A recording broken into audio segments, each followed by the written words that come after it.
Sandie will read her statement first, and then Margaret will do hers. So, do you want to take that, or do you want it on the stand to help you? On the stand. Yeah? Okay. There you go.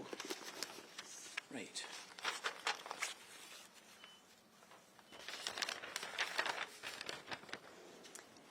Thank you all for being here today. I would like to start by firstly thanking Neil Hanvey, who signposted me to Sex Matters. I turned to Neil and Sex Matters because my trade union, the RCN, failed me when I needed them most. Neil and Maya Verstater of Sex Matters supported and encouraged me at a very dark time following my suspension.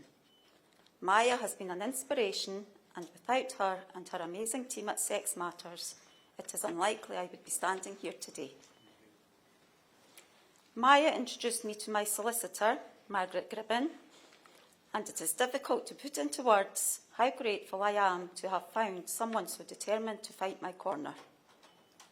Margaret assembled an outstanding legal team by instructing Naomi Cunningham, lead counsel, and Dr. Charlotte Elves, junior counsel, whose legal brilliance exposed the grip gender ideology has on Fife Health Board and how they treated me when I spoke the truth about sex.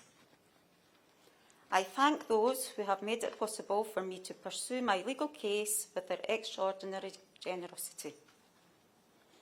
I would also like to thank the many politicians and women's rights campaigners in Scotland who ensured that I never felt alone in this battle, including For Women Scotland, Murray Blackburn Mackenzie, Women Won't Peished, Women's Rights Network Scotland and LGB Alliance, as well as the many grassroots campaigners, many of whom attended my tribunal hearing to show their support. I would like to thank everyone who donated to the crowdfunder, set up in my name earlier this year, which enabled me to make donations to charities very close to my heart. I have been overwhelmed by the messages of support from NHS colleagues, the Scottish Ambulance Service, and from women and men here and abroad of all ages who have sent gifts, cards and supportive messages. I would also like to thank the Darlington nurses and Christian Concern. I would also like to thank the Scottish media and tribunal tweets for taking such an interest in my case and for reporting it to the wider public. Special thanks also to Dr. Michael Foran, Associate Professor Law at University of Oxford, for his astute commentary on my case and the law in this area. Above all, I would like to thank my family and friends who have been a tower of strength over the past 2 years. My husband Darren, daughters Nicole and Emma, and my mum Sheila, who has been my rock. Thank you all so much, and to my extended family and friends, many of whom are here today. I must not forget Claire Bloom and the volunteers at Women Won't Peished for helping organise today's event. I am not a campaigner and had never heard of the phrase gender critical when I first raised complaints over 2 years ago about my employer's decision to allow men into female-only changing rooms. I just knew instinctively that it wasn't right that women were expected to undress in front of men in private spaces, and I still believe this to be the case. Whilst I am delighted that the tribunal was critical of Fife Health Board and found they had harassed me, their judgement, I believe, falls short in many respects, and that is why I certainly won't be giving up this legal fight anytime soon, and Margaret will tell you more about that. Finally, I want to pay tribute to my late dad, who we lost in January, and who I know will be looking down on me feeling proud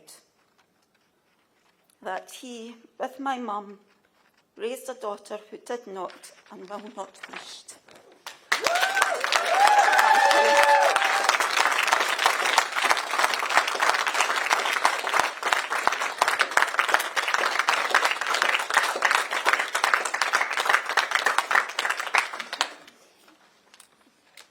Fife Health Board unlawfully harassed Sandie Peggie over a lengthy period of time in 2024 in respect of 4 separate matters.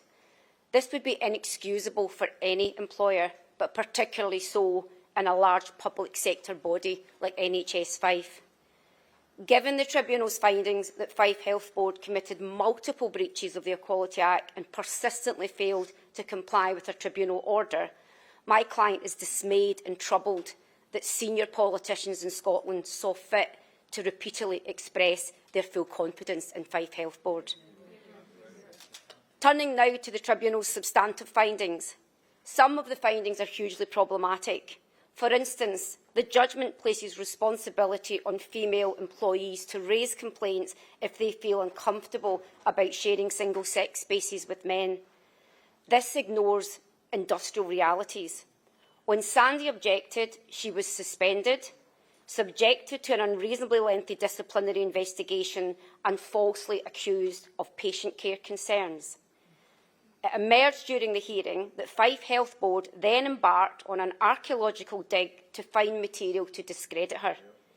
It was even suggested to Sandie by Fife Health Board's KC during her cross-examination that she'd lied about having experienced a menstrual flood on Christmas Eve 2023. So, against that background, it is difficult to envisage what women would contemplate raising a complaint of this nature. In many workplaces, there is a climate of fear around this issue, exacerbated by the failure of many trade unions, like Sandie's, to advocate for female members who seek to protect their hard-won rights to single-sex spaces. The judgment also places employers in the invidious position of having to make decisions about single-sex workplace facilities based on the physical appearance of transgendered employees and by asking them intrusive questions. For these reasons and more, I can confirm that the Tribunal's judgment will be appealed and work on this is already underway.